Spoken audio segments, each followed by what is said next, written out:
أعوذ بالله السميع العليم من الشيطان اللعين الرجيم.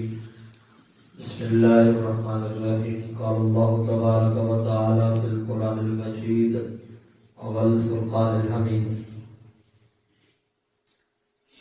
إن الذين آمنوا وعملوا الصالحات سيجعل لهم الرحمن ودا. آمنت بالله صدق الله خالقنا العظيم.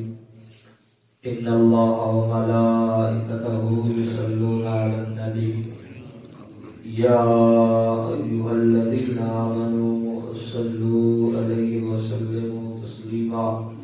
اللهم صل على سيدنا ومولانا محمد وعلى آل سيدنا وأصحاب سيدنا وأزواج سيدنا ومولانا محمد وبارك وسلم عليه.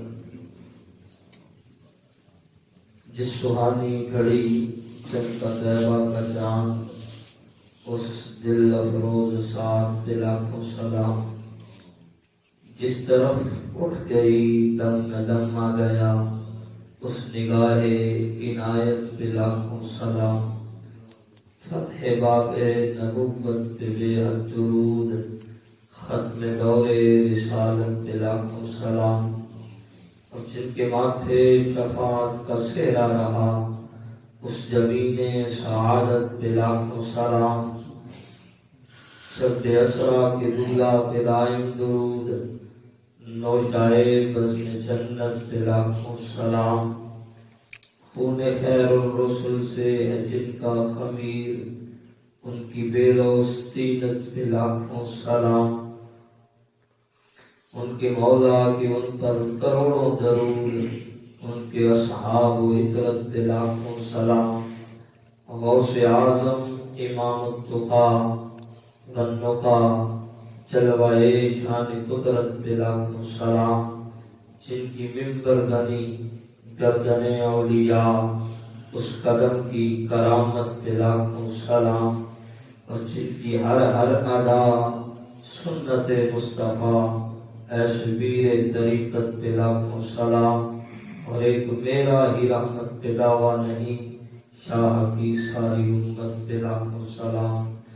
یا صاحب الجمال و یا سید البشر، من وجهك المنیر لقد ظهر القمر، لا يمكن الثناء كما كان حقه بعد خدا بزرگتوئی قصہ مختصر. قرآن مجید کے 16ویں پارے سورہ مریم شریف کی آیہ کریمہ آپ کے سامنے تلاوت کی. ہفتہ وار جو ہماری یہ میلاد شریف کی محفل ہے، تو آج کی محفل خصوصی حیثیت سے اہمیت کی حامل اس حوالے سے بھی ہے کہ آج ہم قطب الاقطاب سیدنا شیخ عبدالقادر جیلانی محبوب سبحانی شہباز لامکانی آپ کا ذکر خیر اور آپ کی جو ہے وہ زندگی کے کچھ گوشوں کے حوالے سے بات کریں گے. سیدنا غوث پاک رضی اللہ تعالیٰ عنہ کو اللہ تعالیٰ نے وہ مرتبہ، وہ شان، وہ عظمت، وہ رفعت، وہ کمال عطا فرمایا کہ جیسے انبیاء کرام کے اندر مرتبے میں کوئی نبی حضور کے مرتبے کو نہیں پہنچ سکتا، اسی طرح اولیاء کاملین میں کوئی ولی غوث اعظم کے مرتبے کو نہیں پہنچ سکتا. وہ کسی نے بڑی خوبصورت بات کی تھی کہ غوث اعظم درمیان اولیاء چوں محمد درمیان انبیاء، کہ غوث اعظم کی ولیوں میں وہی شان ہے جو نبیوں میں ہمارے آقا کا مقام ہے۔ غوث اعظم رضی اللہ تعالیٰ عنہ آپ کی شخصیت، آپ کے ساتھ آپ شریعت محمدی کی مجسم تصویر نظر آتے ہیں، اور جب اسرار و رموز طریقت کی بات کی جائے تو اس میں بھی غوث اعظم کا کوئی ثانی نظر نہیں آتا۔ یعنی میدان طریقت میں بھی آپ کا کوئی ہمسر اور ہم پلہ نہیں ہے، اور علم کے میدان کے اندر، شریعت کے معاملات کے اندر بھی غوث اعظم اپنا ثانی نہیں رکھتے۔ اور مزے کی بات یہ کہ غوث اعظم رضی اللہ تعالیٰ عنہ نسب کے اعتبار سے بھی اپنا کوئی ثانی نہیں رکھتے۔ کائنات کے اندر جتنے خاندان ہیں، جتنے انسان ہیں تو آدم علیہ السلام کی اولاد، لیکن بعض جو ہے وہ خاندان نسبی اعتبار سے، حسب کے اعتبار سے عزت والے سمجھے جاتے ہیں، جانے جاتے ہیں، اور ان خاندانوں میں سے جس خاندان کو رب نے سب سے زیادہ عزت عطا فرمائی ہے، وہ گھرانہ، وہ خاندان میرے نبی کا خاندان ہے، وہ سادات کا خاندان ہے جس خاندان کو رب نے عزت عطا فرمائی۔ اور غوث اعظم کو رب نے یہ شرف عطا کیا، یہ سعادت بخشی غوث اعظم کو کہ سادات موجود ہوتے ہیں، ہر دور میں موجود رہے ہیں اور اب بھی موجود ہیں، اور اللہ کے فضل سے قیامت تک حضور کی اولاد، حضور کی آل موجود رہے گی۔ آپ سنتے رہتے ہیں، سادات بیان کرتے رہتے ہیں کہ ہم فلاں امام کی اولاد میں سے ہیں، ہم فلاں امام کی اولاد میں سے ہیں، ہم فلاں امام کی اولاد میں سے ہیں۔ بڑے سادات آپ نے دیکھے ہوں گے، کئی سادات ایسے ہیں کہ جو امام حسین کی اولاد سے ہوتے ہیں، کئی سادات ایسے ہیں جو امام حسن کی اولاد سے ہوتے ہیں، کوئی حسنی سید ہوتا ہے، کوئی حسینی سید ہوتا ہے، لیکن غوث اعظم رضی اللہ تعالیٰ عنہ کو رب نے یہ شان اور یہ سعادت بخشی کہ آپ نجیب الطرفین سید تھے۔ مطلب یہ کہ آپ حسنی حسینی سید ہیں، آپ کی رگوں میں امام حسن کا خون بھی موجود تھا، آپ کی رگوں میں امام حسین کا خون بھی موجود تھا۔ اور یہ سعادت کسی کو حاصل ہوتی ہے، یہ مقام، یہ مرتبہ کسی کو حاصل ہوتا ہے۔ تو میدان شریعت کی بات کی جائے، غوث اعظم بے مثل و بے مثال نظر آتے ہیں۔ رموز طریقت کی بات کی جائے، غوث اعظم ثانی نہیں رکھتے، اور نسب اور حسب کی بات کی جائے تو وہاں بھی غوث اعظم کو کوئی ہم پلہ نظر نہیں آتا، کیونکہ اللہ تعالیٰ نے غوث اعظم کو شان ہی وہ عطا فرمائی۔ اور غوث اعظم سے کمالات اور کرامات کا ظہور ایسے ہوتا تھا کہ علماء کرام نے اپنی کتابوں کے اندر اس چیز کو بیان کیا کہ آپ کی کرامتیں حد تواتر تک پہنچتی تھی۔ 1 2 3 4 5 کرامات کا صدور نہیں، بلکہ حضرت غوث پاک رضی اللہ تعالی عنہ سے کرامات اس طرح ظاہر ہوتی تھی کہ حد تواتر تک آپ کی کرامات کا سلسلہ تھا۔ اور غوث اعظم رضی اللہ تعالی عنہ کو اللہ تعالیٰ نے یہ شرف اور یہ سعادت بخشی کہ آپ اپنے مرید اگر پریشانی کے عالم میں ہوں تو ان کی مدد فرماتے ہیں۔ آج جن دوستوں نے اس محفل پاک کا اہتمام کیا، وہ ان کا بچہ شدید مشکل کے اندر تھا، اور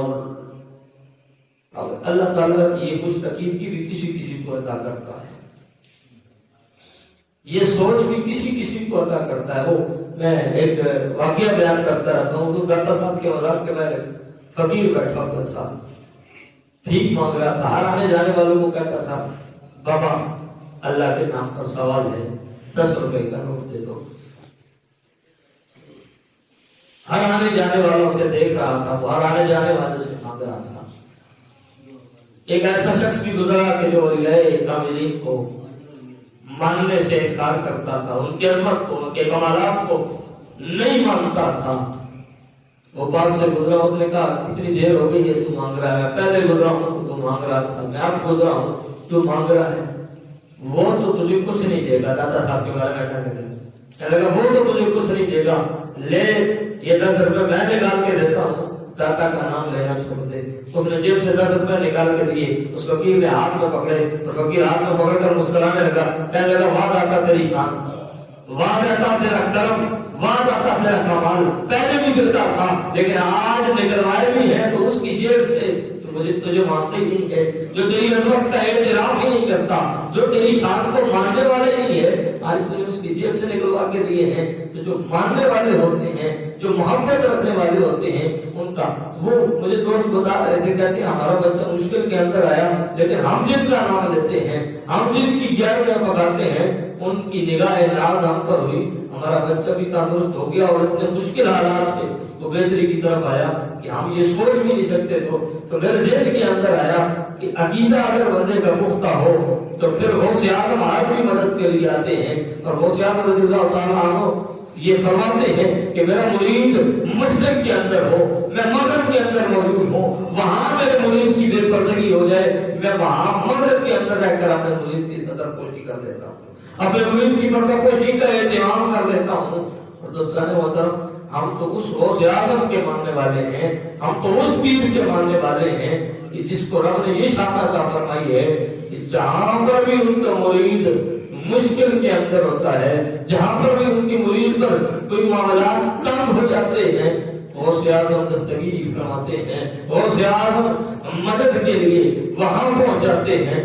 یہ اللہ تعالیٰ اپنے ولیوں کو یہ شان عطا فرماتا ہے، یہ کمال عطا فرماتا ہے، اور یہ شان یہ کمال رب ہر کسی کو نہیں دیتا، یہ اللہ تعالیٰ اپنے چنے ہوئے بندوں کو عطا کرتا ہے، اور ان چنے ہوئے بندوں میں سے غوث اعظم کی شخصیت بھی موجود ہے۔ آپ آج بھی صدقے دل سے، ہم نے خود دیکھا ہے، اپنے بزرگوں کو دیکھا ہے، یہ کوئی بڑے دور کی بات نہیں، اگرچہ ہم چھوٹی عمر میں تھے لیکن میں نے خود اپنے گھر کے اندر اپنے بزرگوں میں یہ چیز دیکھی ہے کہ سچے دل سے کہا کہ یہ کام نہیں ہو رہا، غوث اعظم رضی اللہ تعالیٰ عنہ کی بارگاہ میں اپنی فریاد پیش کی۔ یقین جانیے کہ جو کام پہلے ناممکن نظر آتا تھا، اللہ تعالیٰ نے غوث اعظم کی برکت سے کرم کیا، وہ کام جو ناممکن نظر آ رہا تھا اللہ سے ممکن بنا۔ اور یہ عقیدہ ہونا چاہیے، یہ اعتقاد ہونا چاہیے، اور ولی کامل کی زبان سے جب الفاظ ادا ہو جاتے ہیں تو پھر اللہ تعالیٰ ان الفاظ کی لاج رکھتا ہے۔ مجھے بڑی اچھی طریقے سے یاد ہے، میں چھوٹا سا تھا، جو دوسرا میرے بھائی ہے مفتی صاحب جنہوں نے مکمل درس نظامی کی ہے، وہ بھی جامعہ رضویہ زاولوب کے اندر مدرس ہیں، ان کو اور مجھے والد صاحب ہمارے گاؤں کے پاس دربار شریف ہے، سروبا شریف، وہاں کے اس وقت کے سجادہ نشین تھے پیر سید غلام دستگیر کا صاحب، اور وہ شخصیت ہی ایسی تھی، چونکہ اللہ نے مجھے یہ سعادت بخشی کہ میں نے حضور نصیر ملت پیر سید نصیر الدین نصیر گولڈی علامہ آپ کے والد محترم حضور قبلہ بڑے لالا جی سرکار آپ کی زیارت کا بھی شرف حاصل کیا، اگرچہ بچپنے میں تھا لیکن ایک بات مجھے یاد ہے کہ جو ان کے اخلاق اور ان کے ادوار کی تھی۔ اور اسی طرح حضرت پیر سید غلام دستگیر کا صاحب، سردیوں کا موسم تھا، میرے والد محترم مجھے اور میرے چھوٹے بھائی کو لے کر، کیونکہ میرے والد بچپن سے ہی ہمارے ساتھ کوشش کرتے رہے کہ یہ دین کے معاملات کو دین کے ساتھ دینی علوم کے ساتھ یہ وابستہ رہے۔ ہم چھوٹے چھوٹے تھے، میں بھی بالکل چھوٹا تھا، ابھی جو ہے وہ اسکول میں پڑھتا تھا، چھوٹا میرا بھائی تھا، وہ بھی پہلے دوسری کلاس میں پڑھتا تھا، تو ہم دونوں کو پکڑ کر لے گئے، پیر صاحب بیٹھک پر بیٹھے ہوئے تھے، مجدین کا سلسلہ تھا، میرے والد صاحب باہر جا کر بیٹھ گئے اور والد صاحب سے پیر صاحب کے بڑے قریبی تعلقات تھے، اٹھنا بیٹھنا بات چیت، اور سارا دن والد صاحب کو پاس بٹھائے رکھنا، حتیٰ کہ میرے والد صاحب کو پیر صاحب اپنے جو اوراد و وظائف جس تسبیح پر کیا کرتے تھے وہ تسبیح عطا فرمائی تھی، فرمائی ہم ہر کسی کو نہیں دیتے، جسے کچھ سمجھتے ہیں اسے دیا کرتے ہیں، آپ یہ اس پر اوراد و وظائف کریں گے، اور الحمدللہ تعالیٰ جو پیر صاحب نے بتایا تھا، میرے والد صاحب نے وہ سارا سلسلہ مکمل بھی کیا، پر ہم پاس بیٹھے ہوئے تھے تو باتوں میں میرے والد کہنے لگے میرا دل کرتا ہے میرے یہ 2 بچے قرآن حفظ کر لیں۔ اب ولی کی زبان سے جب الفاظ نکلتے ہیں تو کیا ہوتا ہے، کمال کیا ہوتا ہے، کہنے لگے ہمارا دل کرتا ہے، میں دین کے ساتھ بڑا تعلق ہے، دین سے بڑی محبت ہے، میں خود بھی جو ہے وہ آرمی کے اندر تھا تو میں نے حفظ قرآن کیا، میرے والد صاحب ملازمت میں تھے، آرمی کے اندر جاب کر رہے تھے، نوکری کرتے ہوئے دن کو ڈیوٹی کرتے تھے، جو فارغ وقت ملتا تھا اس کے اندر قرآن یاد کیا کرتے تھے، تو کہنے لگے کہ میں نے ان سے کہا کہ مجھے تو وہ فرصت نہیں مل سکی، میں نے قرآن تو تھوڑا بہت جو ہے وہ حفظ کیا ہے، یاد کیا ہے، لیکن عالم مکمل نہیں بن سکا، شریعت کا علم نہیں سیکھ سکا، میری خواہش یہ ہے کہ میرے بچے مکمل حافظ بنے، قرآن پڑھے اور قرآن مجید کی تعلیمات حاصل کرے۔ شاہ صاحب مسکرا کر دیکھ کر مسکرانے لگے اور مسکرا کر کہنے لگے میرے والد صاحب کو، کہنے لگے تو صرف حفظ کی بات کرتا ہے، میں تو یہ دیکھ رہا ہوں کہ تیرا ایک بیٹا بھی شریعت کا مکمل عالم بنے گا، تیرا دوسرا بیٹا بھی شریعت کا مکمل عالم بنے گا، اور رب تیری نسل کے اندر علم دین ایسے رکھ لے گا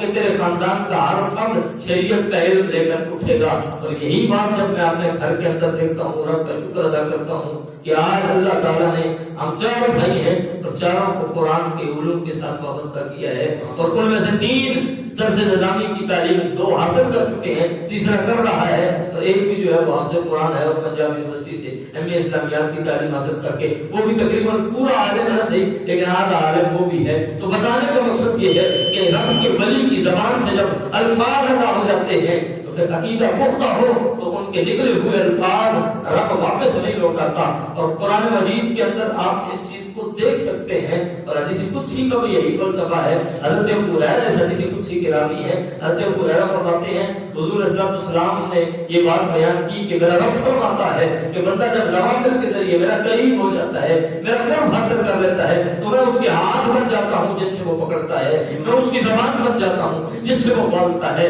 میں اس کی آنکھیں بن جاتا ہوں جس سے وہ دیکھتا ہے، اور میں اس کی طاقت بن جاتا ہوں جس کو وہ استعمال کیا کرتا ہے۔ ہاتھ اس کے ہوتے ہیں، اس میں طاقت میری ہوتی ہے، زبان اس کی ہوتی ہے، بولنا میرا ہوتا ہے، آنکھیں اس کی ہوتی ہیں، دیکھنا میرا ہوتا ہے، ہاتھ اس کے ہوتے ہیں، گرفت اور پکڑنا میرا ہوتا ہے۔ اور فرمایا جب بندہ اس مقام پر، اس نہج پر، اس مرتبے پر آ جاتا ہے تو فرمایا علیہ سالہ اگر اس وقت میرا وہ بندہ مجھ سے کچھ سوال کرتا ہے تو میں رب ضرور اسے ادا کر دوں۔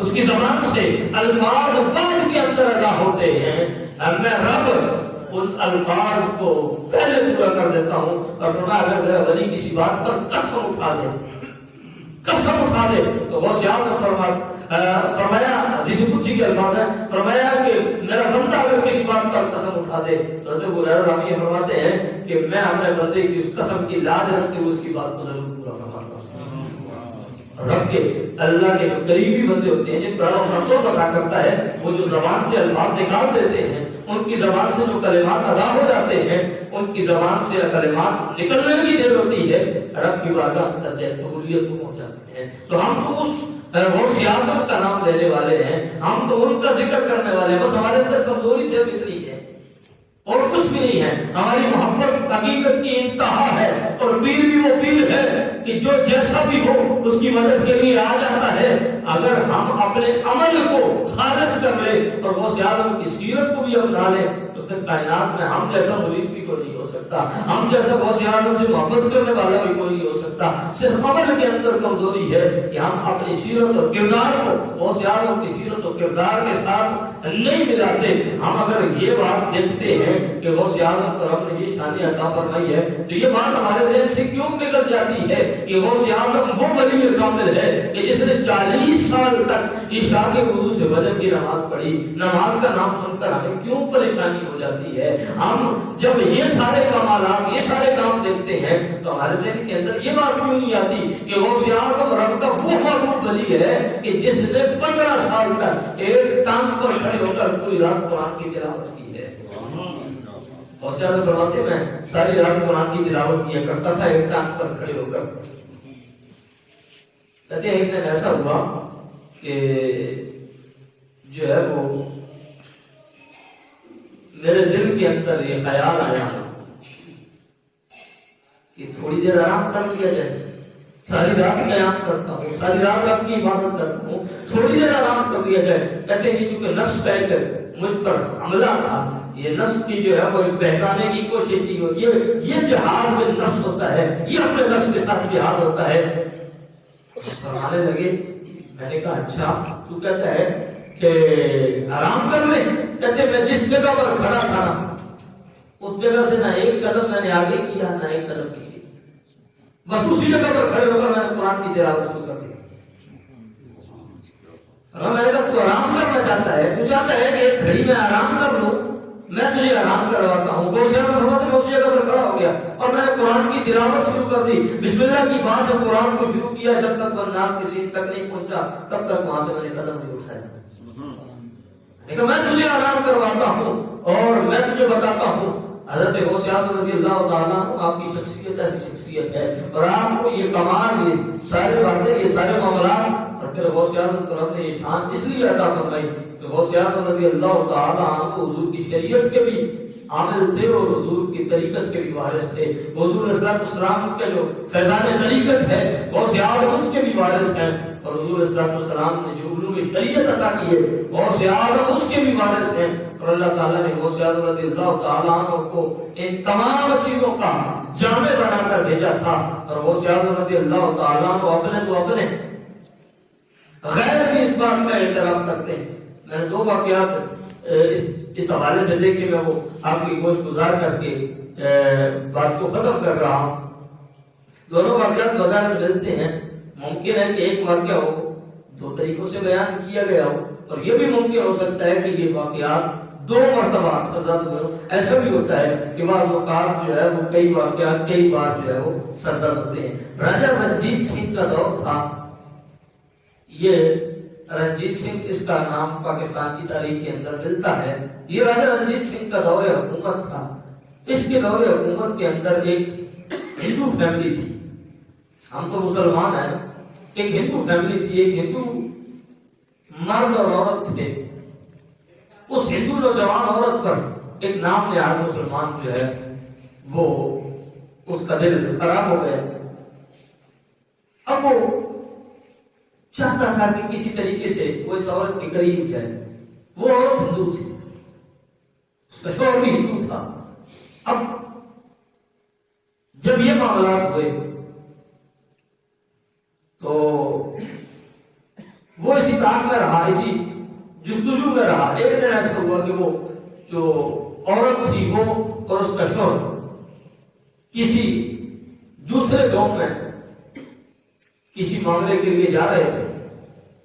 وہ اپنے گھوڑے پر سوار کر کے اپنی بیوی کو لے کر جا رہا تھا۔ اس نے بھی گھوڑا تیار کیا، پیچھے پیچھے چل پڑا۔ جنگل کے اندر جب پہنچے تو ان کو روک کر کہنے لگا کہ تمہارا گھوڑا تھک گیا ہوگا، آؤ میرے گھوڑے پر بیٹھ جاؤ، میں تمہیں وہاں تک پہنچا دیتا ہوں۔ وہ کہنے لگا نہیں، آپ کا شکریہ، آپ نے جو اتنا ہمارے ساتھ تعاون کیا، لیکن ہمیں آپ کی مدد کی ضرورت نہیں۔ وہ کہنے لگا اچھا چلو اس طرح تم 2 بیٹھے ہوئے ہو تو اپنی بیوی کو میرے ساتھ بٹھا دو، میں اس کو ساتھ بٹھا کر تمہارے گاؤں تک پہنچا دیتا ہوں، تمہارے گھوڑے کا بوجھ ہلکا ہو جائے گا، تم خود اپنے گھوڑے پر سوار کیا ہے۔ اب وہ ہندو اس کے ذہن کے اندر خیال ہے کہ یہ بار بار جو اصرار کر رہا ہے، یہ کوئی ہمارا رشتہ دار تو لگتا نہیں، نہ مذہب کا رشتہ ہے، نہ برادری کا رشتہ ہے، نہ خون کا رشتہ ہے، پھر اتنا اصرار کیوں کر رہا ہے؟ اس کے ذہن کے اندر آیا کہ اس کے ذہن کے اندر کوئی فطور ہے، یہ جو ہے وہ کوئی غلط نیت رکھتا ہے۔ اس نے کہا میں جو ہے وہ اپنی بیوی کو تیرے حوالے نہیں کر سکتا، ہاں اگر تو ضمانت دے، اگر تو کسی کی ضمانت دے تو پھر میں اپنی بیوی کو تیرے ساتھ بٹھا سکتا ہوں۔ وہ کہنے سے کہا یہاں جنگل کے اندر کون ہے، کس کی ضمانت میں تجھے دوں؟ وہ عورت بول کر کہنے لگی، اس نے کہا ہماری ایک پڑوس میں ایک عورت رہتی ہے، وہ غوث اعظم کا بڑا نام لیتی ہے، غوث اعظم کی بڑی بیانیاں پکاتی ہے، تو اس بڑے پیر کی ضمانت لے دے۔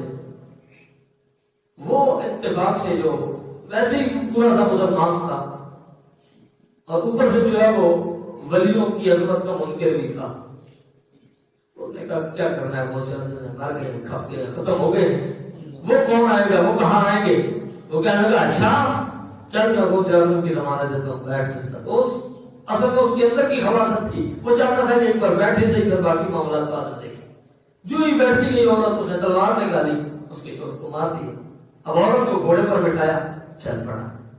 اب عورت اکیلی ہے لیکن بار بار پیچھے مڑ کے دیکھتی، پیچھے بار بار نظر دوڑاتی ہے۔ وہ مسلمان جو نام دہار مسلمان تھا، اس عورت کو کہنے لگا پیچھے مڑ کر کیا دیکھتی ہے، پیچھے تیرے کون آ رہا ہے، کس کو دیکھ رہی ہے، تیرا شوہر مر چکا ہے، اب تیرے پیچھے آنے والا کوئی نہیں ہے، یا تو ہے یا میں ہوں۔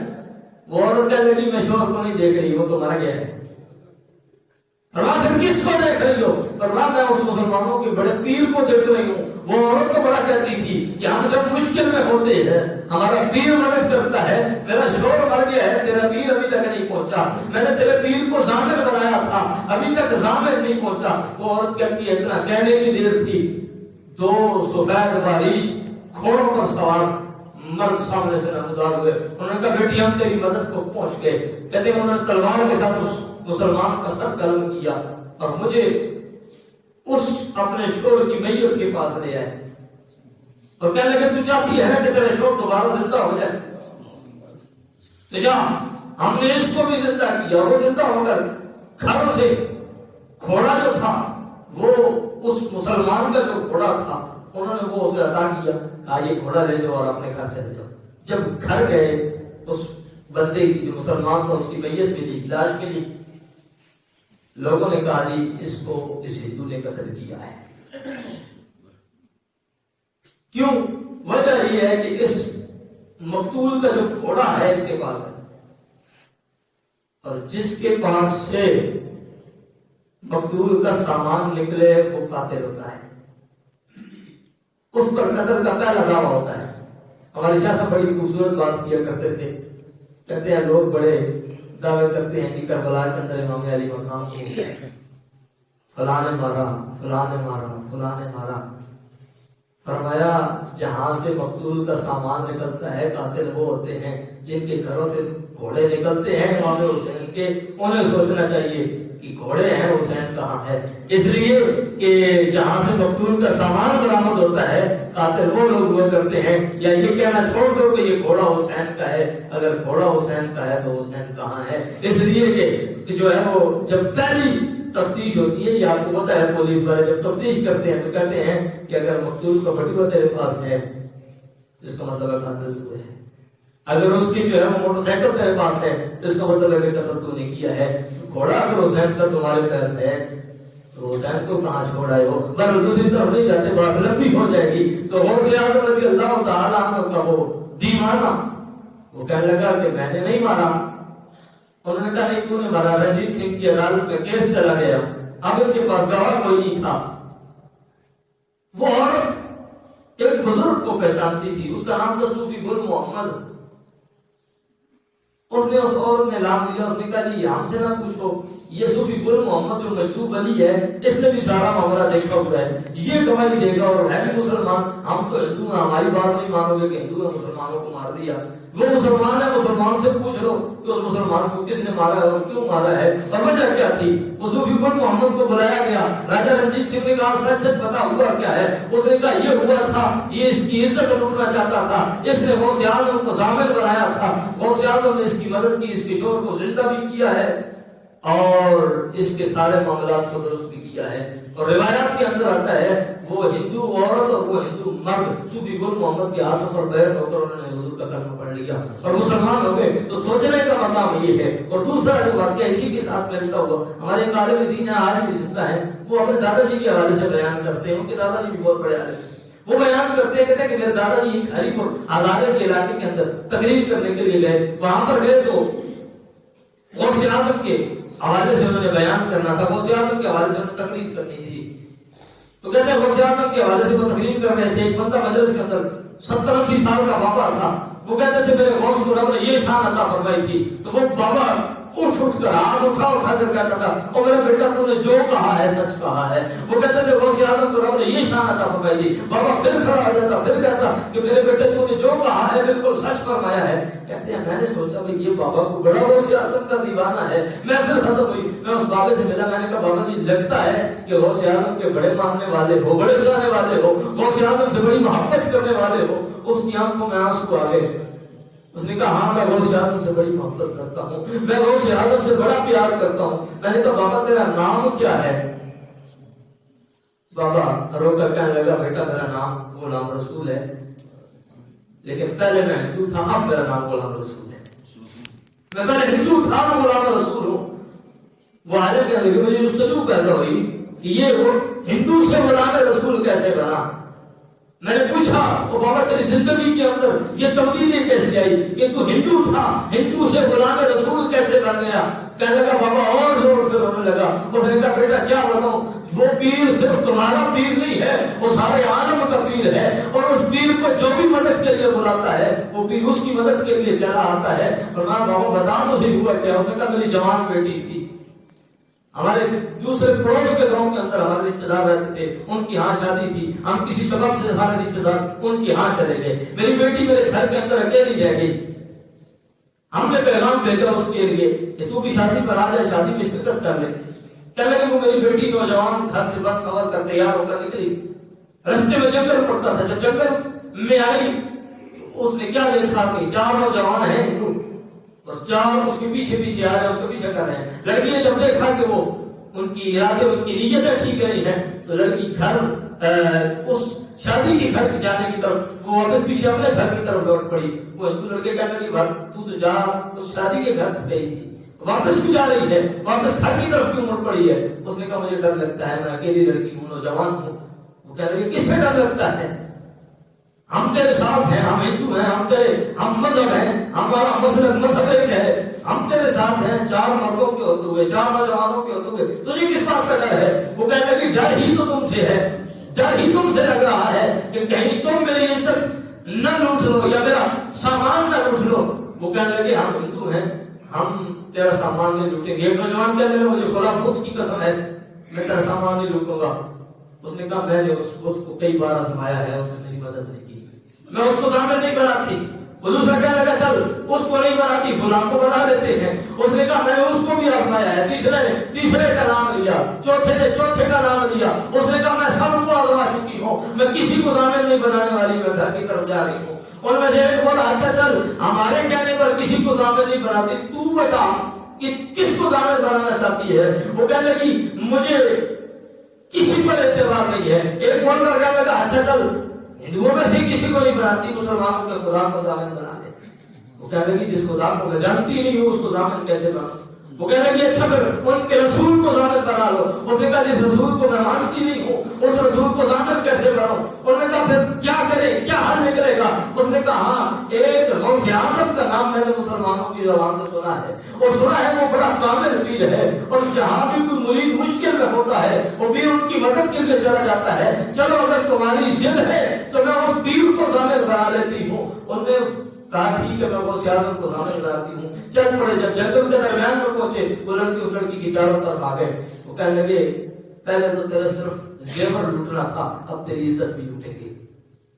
وہ کہنے لگی کیوں؟ میرا زیور لوٹنا تھا, عزت کیوں لوٹو گے؟ فرمایا اس لیے کہ تو نے ہندوؤں کی توہین کی ہے. ایک بت کا نام لیا, تو نے کہا وہ بھی مدد نہیں کرتا. دوسرے کا نام لیا, تو نے کہا وہ بھی مدد نہیں کرتا. تیسرے کا نام لیا, تو نے کہا وہ بھی مدد نہیں کرتا. چوتھے کا نام لیا, تو نے کہا وہ بھی مدد نہیں کرتا. اور تو نے ضامن بھی بنایا تو مسلمانوں کے پیر کو, تو مسلمانوں کے شیخ عبد القادر کو اپنا ضامن بنا بیٹھی ہے.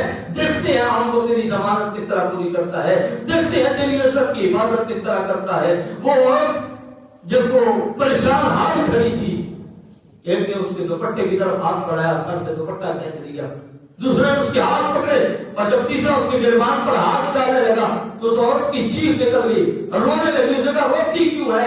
اس نے کہا رو اس لیے رہی ہوں کہ مسلمانوں کے اس غوث اعظم کو دیکھ رہی ہوں کہ جب میری عزت لٹ جائے گی وہ تب پہنچے گا, جب میری عزت کار ہو جائے گی وہ تب آئے گا. اتنا کہنے کی در تھی. وہ تو کہتی ہے درختوں کا چھوڑ تھا, وہ غلام رسول جو مسلمان ہوا تھا, والد کہتے ہیں وہ روتا بھی جاتا تھا, بتاتا بھی جاتا تھا. درختوں کے چھوڑ سے میری بیٹی بتاتی ہے.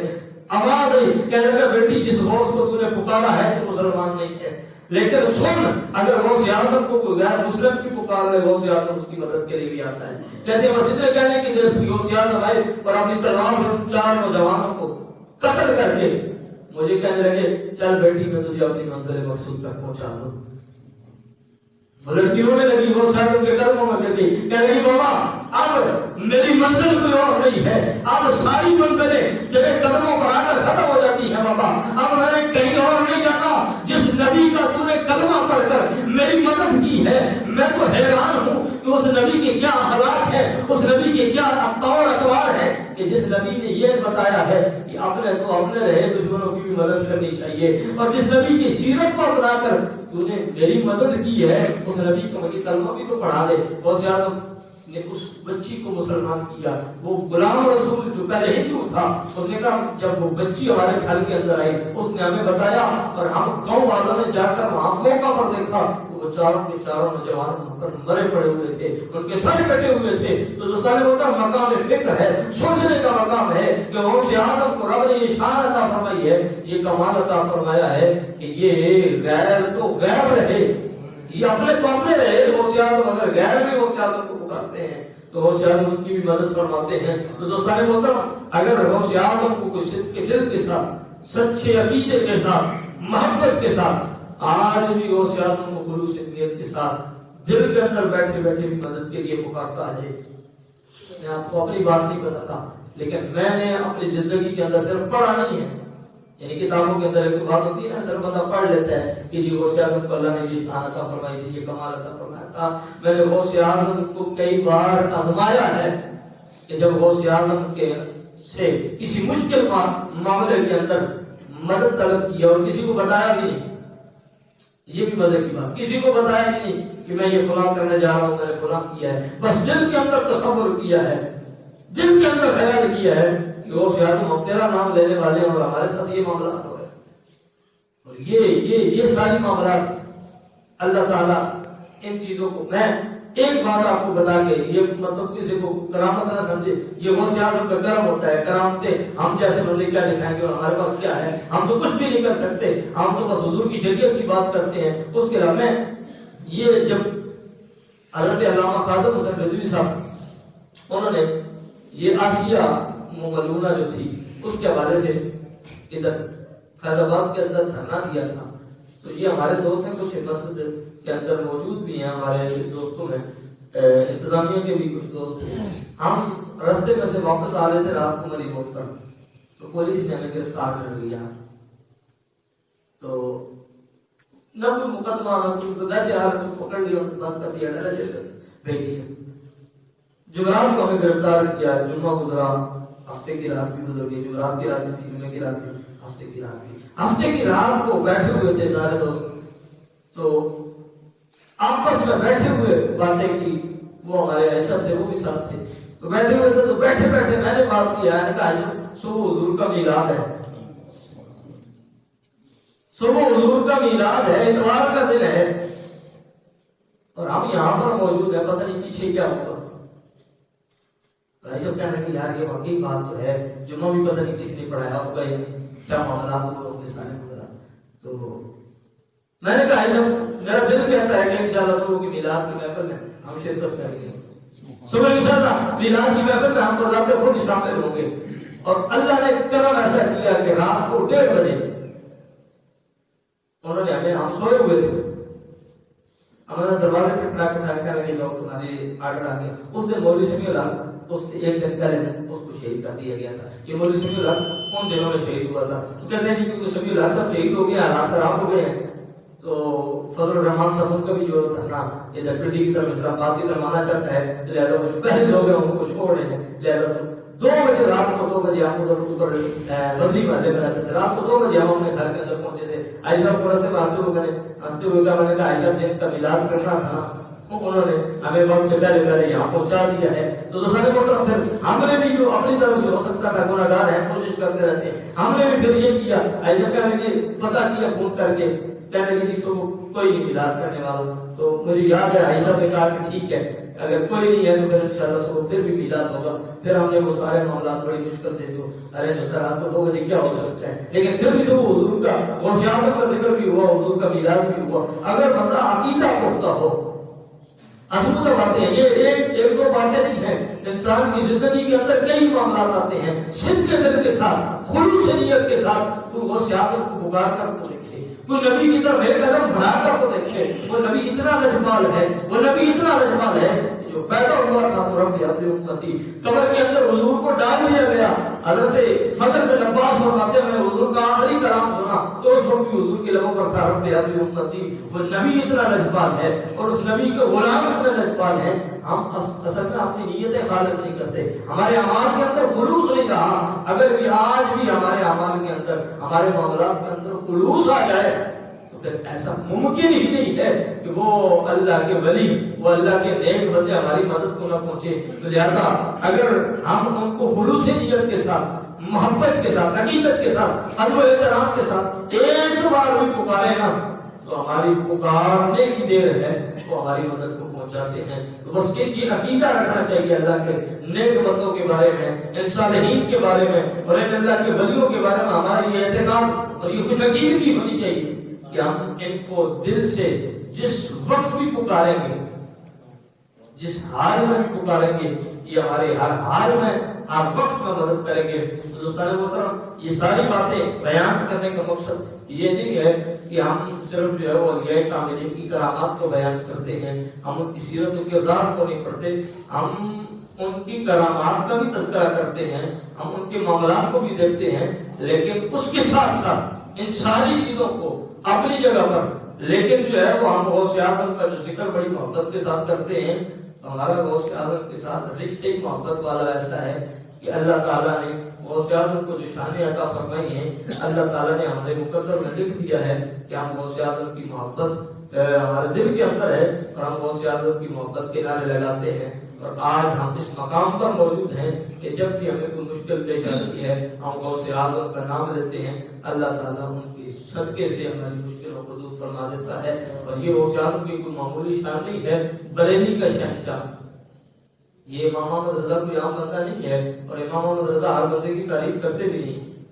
ان سے کسی نے کہا تھا نا وہ جو امیر تھا، اسے کہا کہ میری تعریف کرو، اور میں کروں مد ہے علی دور رضا، پڑھے اس کلام ہے میری بلا، میں گدا ہوں اپنے قریب کا، میرا دین پا رہا ہے نہ نہیں، اور وہاں وہ ٹکڑے کھانے والا مولوی نہیں ہوں کہ روٹی کی ایک جو ہے وہ ایک ٹائم کی روٹی دے جاؤ گے تو میں تمہاری جو 10 ٹائم دعائیں کرتا رہوں گا، اور میں وہ نہیں ہوں، میں بریلی کا شہنشاہ احمد رضا ہوں، میں ہر کسی کی تعریف نہیں کرتا۔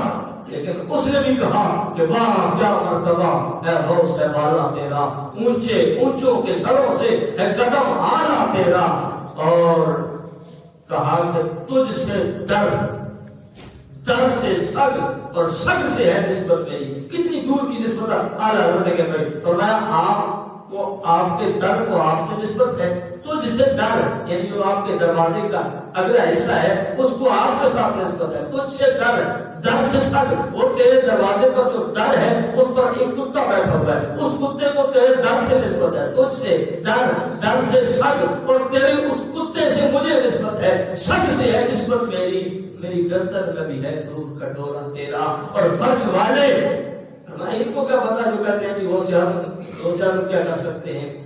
وہ بدبخت تھا نا پنڈی والا, اس نے کہا تھا غوث اعظم کو دبئی میں تقریر کی, غوث اعظم کو چیلنج نہیں کرنا چاہیے. اس نے اہل سنت کو چیلنج کرتے ہوئے کہا غوث اعظم کے اندر اتنی طاقت ہے نا تو غوث اعظم میری ٹانگ توڑ کر دکھائے. ہمارے علماء نے کہا میرا غوث ٹانگیں توڑنے کے لیے نہیں, وہ تو ٹوٹے ہوئے کو جوڑنے کے لیے ہے, لیکن رب نے اس کو سزا یہ دی کہ اسی رات اس بدبخت کے پیٹ میں درد اٹھا اور صبح سے پہلے تک مردود مر گیا. اور جب اس کی باڈی آئی, اس کی میت آئی, تو یہ راجہ بازار کے اندر اس کا مدرسہ ہے, اس کی میت پر, اس کی بیٹی پر وہاں پیر والے ڈاکٹروں نے لکھا تھا اس کی شکل دیکھنے کی قابل نہیں ہے. تو جو غوث اعظم کا دشمن ہوتا ہے, گستاخ ہوتا ہے, بے ادب ہوتا ہے, ان کی بیٹیوں پر غیر مسلم بھی لکھ کر بھیج دیتے ہیں یہ منہ دکھانے کے قابل نہیں ہے, یہ شکل دیکھنے کے قابل نہیں ہے. تو غوث اعظم سے محبت ہو, غوث اعظم سے پیار ہو, فرمایا واہ کیا مرتبہ ہے, غوث ہے, بالا تیرا, اونچے اونچوں کے سروں سے ہے قدم آنا تیرا, تجھ سے ڈر سے سج اور سج سے ہے نسبت میری گردن میں بھی ہے دور کا ڈورا تیرا. اور اس نشانی کی جو سگ ہے کتا ہمارا ہونا تو ہر کوئی پتھر پڑتا ہے, لیکن گلے میں پٹا ہو تو احتیاط کرتے ہیں کہ اس کا مالک پیچھے موجود ہے. فرمایا اس نشانی کے جو سگ ہیں نہیں مارے جاتے. کیوں؟ اس لیے کہ غوث اعظم کے جو سگ ہوتے ہیں, جو غوث اعظم کے ساتھ ان کی وابستگی ہوتی ہے, نہ اس دنیا کے اندر ذلیل ہوتے ہیں نہ مرنے کے بعد ذلیل ہوتے ہیں. فرمایا فرش والے تیری شفقت کا وہ لوگ کیا جانے, اس روا عرش پہ اڑتا ہے پھریرا تیرا, اور کیوں نہ قاسم ہو کہ تو ابن ابی القاسم ہے. حضور کا نام ہے نا, حضور کا کنیت ہے ابو القاسم, اور آپ نے اسی طرح اشارہ کیا فرمایا تو مخلوق کے اندر کیوں نہ نعمتیں تقسیم کرے, تو ابن ابی القاسم جو ہے, ابو القاسم کا بیٹا جو ہے, کیوں نہ قاسم ہو کہ تو ابن ابی القاسم ہے, کیوں نہ قادر ہو کہ مختار ہے بابا تیرا, اور تیری دربار میں لاتا ہے رضا اس کو شفیع جو میرا غوث ہے لاڈلا بیٹا تیرا. تو دوستان محترم, غوث اعظم کی بڑی شان ہے, غوث اعظم پر ہم نے بڑے کمالات عطا فرمائے. بس کمی اس چیز کی ہے کہ غوث اعظم کی جہاں ہم کرامتیں بیان کرتے ہیں, ہمیں غوث اعظم کی سیرت کو دیکھنا چاہیے, غوث اعظم کے اعمال کو دیکھنا چاہیے. غوث اعظم کی سیرت کو جس سے ہم نہ لیں گے, نہ ہمیں دنیا میں کوئی ذلیل کر سکتا ہے, نہ مرنے کے بعد ہمیں کوئی پریشانی ہو سکتی ہے. اللہ تعالیٰ سے دعا ہے کہ اللہ تعالیٰ مجھے بھی آپ کو یہ عمل کی توفیق عطا فرمائے. ایک سے صلاۃ و سلام پر پڑھیں گے اس کے بعد